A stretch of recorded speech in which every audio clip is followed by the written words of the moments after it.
Hello, everyone, and welcome to Locker Talk episode 38. I am your host, Colton, here bringing you all of my thoughts on the Royal Rumble. Man, what an event this was, top to bottom. This was a really great pay per view. I think when we do our end of the year pay per view, our results show at the end of the year, we're probably going to have the Royal Rumble in discussion as one of the best pay per views of the year. I really enjoyed the heck out of it from top to bottom. From what they were playing with, I thought they did an amazing job booking the whole event. And so I'm just gonna shoot right into all this stuff. We're gonna tackle the whole thing. It's gonna be a fun time. I don't know if it's gonna be as fun as the actual Rumble event, but we'll do our best anyways. So we start off the night with the pre-show match where the tag team who wins the match gets to be in the Royal Rumble. This is a good match. You can tell from the start that this was going to be a smart or a smarky crowd with the loud cheers for Damien Sandow, which I joined in as well because we all love Damien Sandow, and I hope that this shows the WWE that we want to see Damien Sandow and that he is best for business. But Mark Henry and Jack Swagger pick up the win. I thought this was a good match, except the finish was a little weird. One of the members of the Ascension, I believe it was Victor, got in the ring but didn't break up the pin as Connor was being pinned. Instead, Swagger pulled Bubba off the pin. I'm not really sure. It didn't look very good on TV. But Mark Henry and Jack Swagger ended up in the Royal Rumble match. So bravo for them. This is a big. I can't speak. I'm still really excited and buzzing over this event. This is probably Mark Henry's last Royal Rumble, or maybe his second to last. He's winding down towards the end of the career, so it's nice that they were able to get him in for one last time. And so we start the Royal Rumble live from the Amway Center in Orlando, Florida. And I must say, to all this talk and the crowd has really made me miss my time in Orlando and working down there.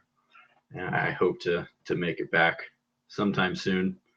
Knock on wood, you know what I mean? And so we start off the night with Dean Ambrose against Kevin Owens. Once again, Matt's favorite guy against one of my favorite guys. We'll get into that discussion in a bit. Also, Matt is not here, as you can see by his presence not being around. I only have a fighter jet, and Santa's over here, and some Christmas lights hanging around. But Matt's not here. Unfortunately, I feel so bad for the guy. His internet did not feel that it needed to cooperate for the Royal Rumble tonight, which is a big shame for Matt. So I'm sorry, buddy. I wish you could have watched it. Next time you should just come up and hang out with me, and we'll watch it together and party like old times. So I said going into this match, and I think a lot of us said going into this match that this had a good chance to steal the show. Oh boy, that this had a good chance to steal the show, and boy did it, man. Just so many fun spots. Kevin Owens and Dean Ambrose are obviously great workers, and they put on one hell of a match. There was a lot of fun spots, a lot of good work that went into this. Kevin Owens flipping over the table and deliberately piling onto Michael Cole was one of my favorite things. I was really wishing that Cole would be unable to continue and they would have to bring someone like Mauro Ranallo out, because if you're not watching SmackDown these days, I never thought I'd say this, but you need to be watching SmackDown these days, because Mauro Ranallo makes SmackDown great. He has made SmackDown great again. It's a great movement. I would vote for this man to be the next announcer of anything in life. A fantastic job by Mauro Ranallo. So just props to him. But man, there were so many cool spots here. Kevin Owens stacking the two tables on top of each other and leaving that, and then coming back to it at the end was a really cool way with Ambrose pushing him off. And it seemed that Owens was going to go for a moonsault. threw Ambrose and threw the chairs, which was crazy. I thought he was setting up for a pop-up power bomb, which would have ended things. So I realize now, obviously, why you can't do that, because there's not really a way to counter it into a way that Ambrose could win, and not as such a cool something that was gooder than that. I don't know. Once again, I'm having troubles getting at this. What's going on? Oh, yes, we'll get to that later. Once again, everyone, thank you for tweeting along, man. I had a lot of fun tweeting along with everybody, and I got a lot of interaction from folks tonight. And so that was a lot of fun. That's why we do this show, and that's why we're on Twitter, or I'm on Twitter each and every Monday, and now Thursdays, and select Sunday nights, and Wednesday nights as well for NXT. It's a lot of fun, and yeah, that's all there is. Next, we get the New Day coming out with Francesca #2, and I was just completely heartbroken about the loss of Francesca 1, and I'm glad that Francesca 2 can continue the spirit of Francesca 1, as it were, and to continue to be the heart and the soul of the New Day. And so I'm glad to see that. This was another good match. You know, there wasn't a bad match on this card. Everything was really good. The New Day was getting cheered loudly in Orlando. A lot of the crowd, like I said earlier, was a bit of a smarky crowd, if you want to put labels on that. You know, it's the same place where they record NXT. It's the people that go to Full Sail, you know, every week or every month, however often they tape these things. And so the Usos were heavily booed. And to me, it's kind of a shame. It's kind of not a shame. I like the Usos, but I don't really like the Usos. They always put on great matches, but they just don't do enough to make us care about them wrestling, and which is a shame, because they're really good wrestlers, and I do enjoy them a lot, but they just don't have that extra level of making me care about the product. So New Day gets the win. They retain their titles. Once again, they're in Orlando, the same place as NXT, yada, yada, yada. Still waiting for Enzo and Big Cass to come to the main roster to feud with the New Day.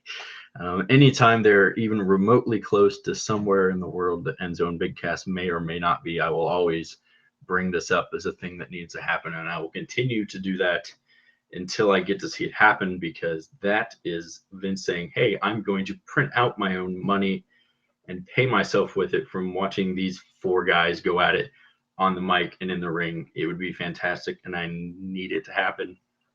They're in Miami for Raw tomorrow night. That's still in Florida, so I'm going to call that close enough. But I'm calling it now. Enzo and Big Cass make their main roster debut the Monday after the Royal Rumble and feud with the New Day. Please, please, please, please. I want that to happen. I need that to happen. Anywho, I'm going to get off my soapbox. And our next match was the United States Championship match. And this was the match I was least looking forward to. Although I think I was looking forward to all the matches quite a bit. But Kalisto picks up the win against Alberto Del Rio, regaining the U.S. Championship. And it still begs the question to me, why would Kalisto even have to lose it on SmackDown in the first place? I feel like they could have done the same thing that they did tonight without Kalisto dropping the belt on SmackDown. But I guess they just wanted to make him work a little bit harder at it. I think they've got something really special here with Kalisto. And I hate saying it. Sorry, I should probably silence my phone. That's Matt texting me. He's probably sad that he's not on the show. He wishes he was here. But I think they've got something special with Kalisto. I hate saying it when people get injured, that it's a chance for other people to be stars. But it happened with Tyson Kidd, and Cesaro got a little bit of a push. It's happening now with Kalisto once again. And so I wish all the luck of him in the world. He's a great athlete, a lot of fun. I don't think Alberto Del Rio understands the fact that when you do the whole ripping the mask off bit, you're not supposed to actually rip his mask off, because he's did that once with, I believe it was Sin Cara, and he definitely did it again tonight with Kalisto. And speaking of Sin Cara, I feel Kalisto embodied the spirit of his former partner. He had a few botches tonight, which is not typical Kalisto. But it was a good match. I like watching Kalisto work. The Salida del Sol is a really fun finisher to watch, and I enjoyed the match thoroughly. It was a lot of fun. So now we get to what I have said is the best booked angle in the WWE coming into the Royal Rumble, and that was Charlotte against Becky Lynch for the women's title. And they've done a really good job of this up until now. They've made Becky a believable babyface, and Charlotte is this spoiled, rich son of, or sorry, daughter of Ric Flair. Freudian slip there.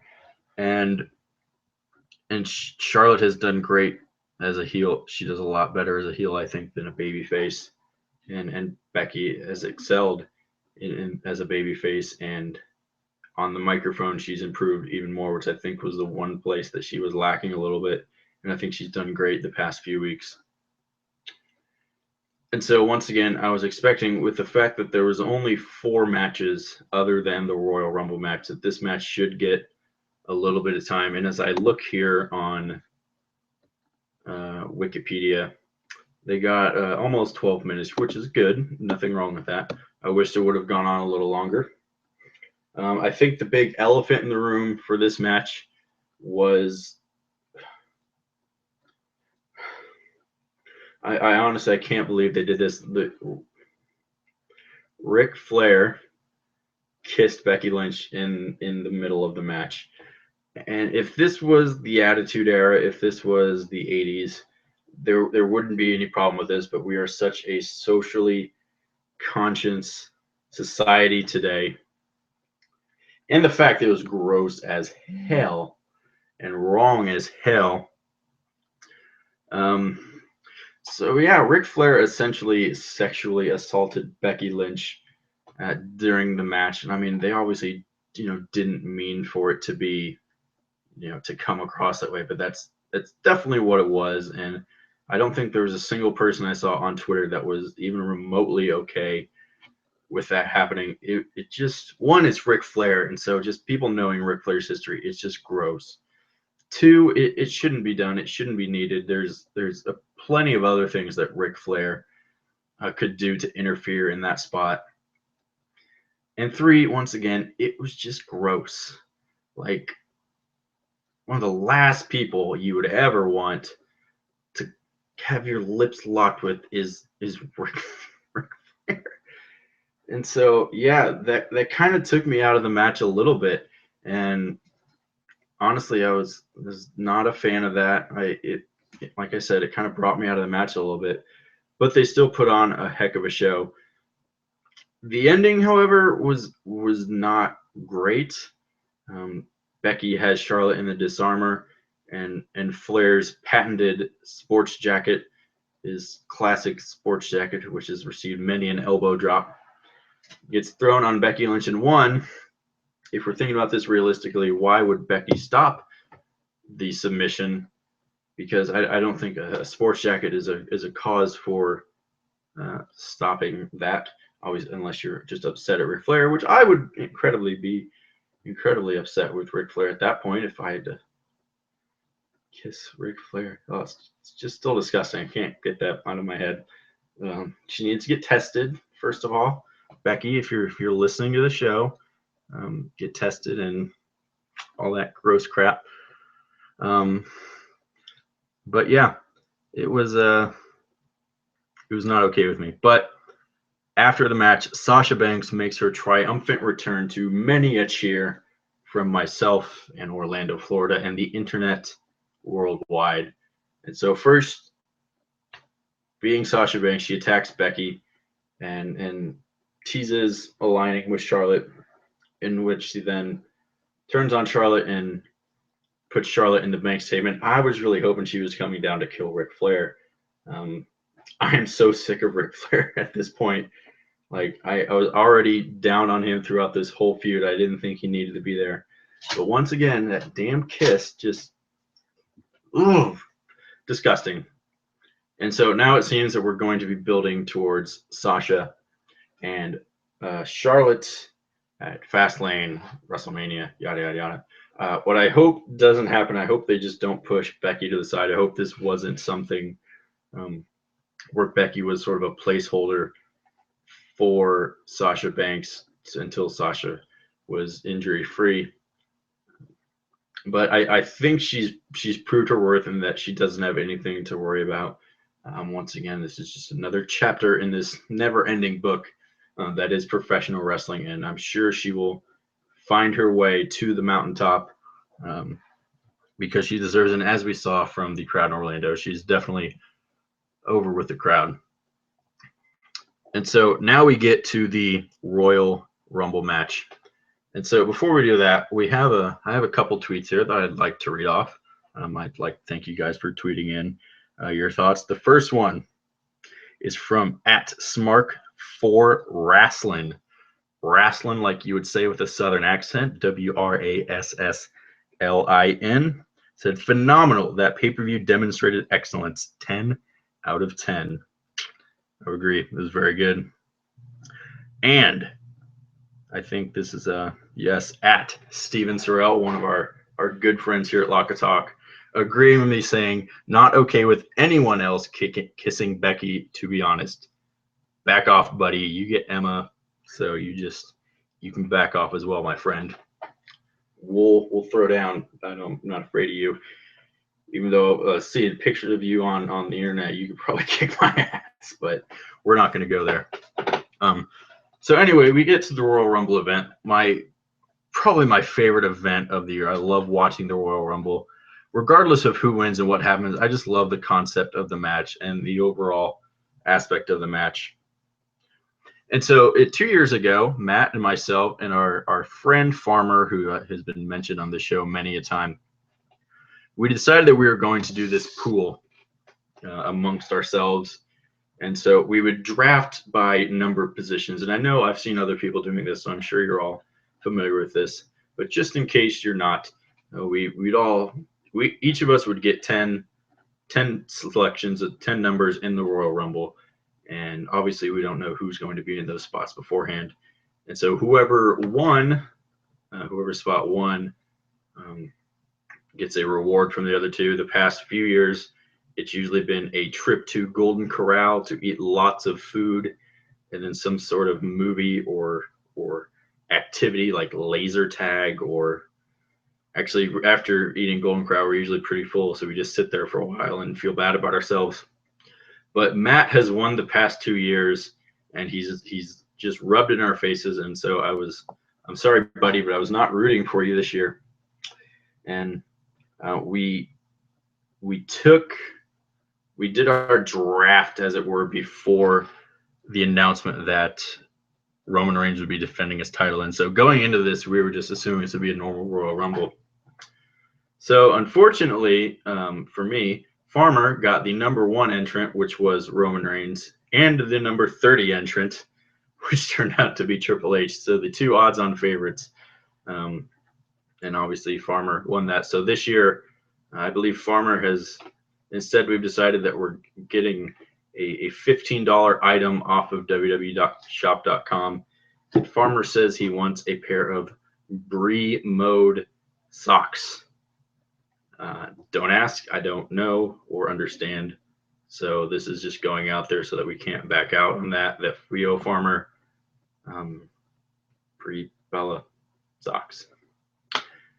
Anyways, so I was really pumped for the Royal Rumble match, and I thought that it exceeded expectations. Just for one thing, remember that giant list that I read off of all the people who are injured in WWE right now? So they have all these people who are injured, and I thought they did an amazing job, even working with these injuries and still putting on one heck of a show. So this is billed as one versus all. So Roman Reigns gets attacked, and they bring him to the back, which I thought was a good way to make Roman appear stronger, and with the crowd to maybe not have to watch him for so long, since a lot of people still are not sold on Roman Reigns. And so I'm just gonna go through my picks of the people that I had in our nice Rumble pool. I had spots 3, 6, 16, 19, 20, 21, 22, 24, 25, and 26. Farmer also says a Brie Bella scarf will do the trick. I guess we'll have to decide that at a later moment. And so I started off. My picks were amazing. The first 3 or 4 of my picks, out of this world. My first one, I got AJ Styles at number 3. Let's talk about that for a second. I've been very vocal about it's not that I don't like AJ Styles. I haven't been exposed to his wrestling that much. The only times I've seen him was on TNA way back when TNA was actually good. And it's not that I just never disliked him, it's I never really got into him as a performer. As I said, I was more of a Samoa Joe fan. But he's obviously a big boon for the WWE. Just a few of those little stare down moments that he had, and the crowd went crazy for it. It should be really exciting. I was a bit afraid, had they been anywhere else, had they been in, what was it, Columbus, Ohio, were they at Raw last week, where the crowd was dead and terrible. If they were in Columbus, Ohio, AJ Styles gets no reaction whatsoever, and I think the whole idea falls dead. But since they were in Orlando, since you have some of that Full Sail crowd there, most of the people knew who AJ Styles was and his background, which was good to see. The guy obviously deserves it. He's been in the business a long time and is one of the best. I'm excited to see where he goes in the WWE, but once again, I'm not going to be cheering for him. I'll probably cheer for whoever else he's facing.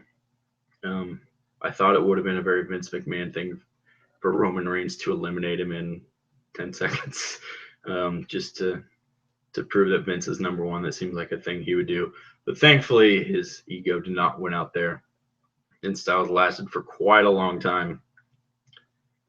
So my next pick, number 6, was Chris Jericho. He lasted quite a long time. Once again, this last run hasn't been his most entertaining run, but once again, he's Chris Jericho. He's a big name, so I was really happy with that pickup. I also had Neville, who I was really excited about. Let's see. Now, let's back up a second. So, one thing I want to mention, Kofi Kingston, what spot is he going to do in the Royal Rumble this year? Lands on Big E's shoulders. That was a lot of fun. I enjoyed seeing that. We all knew that they were going to do something with the New Day, and they pulled it off perfectly. So that was a lot of fun to see. R-Truth bringing a ladder into the ring and climbing to the top was another fantastic moment. You need some sort of comedy element in there, and R-Truth is hilarious, and he's more than willing to do that. R-Truth has been around. Which one? I think it was Royal Rumble 2001 I was watching, and it had R-Truth in it, or as he was known then, K-Quick. So yeah, R-Truth's been around a long time. I'm glad to have him around. He's a fun guy you could put in those situations. And so number 18, Matt got Kevin Owens. That was Matt's spot. I was really upset about that. He was still selling that injury quite well. And Kevin Owens being the classic Kevin Owens, I think they set up this spot as well, perfectly as well. Throws out the, at that time, fan favorite AJ Styles, and the only way that Kevin Owens can do.